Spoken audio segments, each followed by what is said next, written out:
നമസ്കാരം. ഇന്ന് മാതൃദിനം. അമ്മ എന്ന രണ്ടക്ഷരത്തെക്കുറിച്ച് സംസാരിക്കാൻ ലഭിച്ച അവസരം വലിയൊരു ഭാഗ്യമായി കരുതുന്നു. ഈ ലോകത്ത് പകരം വെക്കാനില്ലാത്ത ഒരേയൊരു സ്നേഹം അത് അമ്മയുടേതാണ്. ഒന്നും പ്രതീക്ഷിക്കാതെ സ്നേഹിക്കാൻ അമ്മയ്ക്ക് മാത്രമേ കഴിയൂ. ഈ ഭൂമിയിൽ നമുക്ക് കിട്ടിയ ഏറ്റവും വലിയ നിധി നമ്മുടെ അമ്മയാണ്. ഒരു ദിവസം മാത്രം ഓർക്കേണ്ടവളല്ല അമ്മ. നമ്മുടെ ഓരോ ശ്വാസത്തിലും അമ്മയുടെ കരുതലുണ്ട്. പ്രായം കൂടുന്തോറും അമ്മയുടെ കൈകൾക്ക് ബലം കുറഞ്ഞേക്കാം, ആ കണ്ണുകളിൽ കാഴ്ച മങ്ങിയേക്കാം. പക്ഷേ ആ സ്നേഹത്തിന് മാത്രം ഒരിക്കലും മാറ്റം സംഭവിക്കില്ല.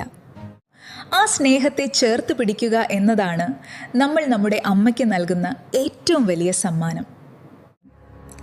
വാക്കുകൾ കൊണ്ട് വിവരിക്കാൻ കഴിയാത്ത ആ വലിയ സ്നേഹത്തിന് മുന്നിൽ ശിരസ് നമിച്ചുകൊണ്ട് എല്ലാ അമ്മമാർക്കും എൻ്റെയും അമ്മ ദി അൾട്ടിമേറ്റ് ട്രൂത്തിൻ്റെയും ഹൃദയം നിറഞ്ഞ മാതൃദിനാശംസകൾ നേരുന്നു.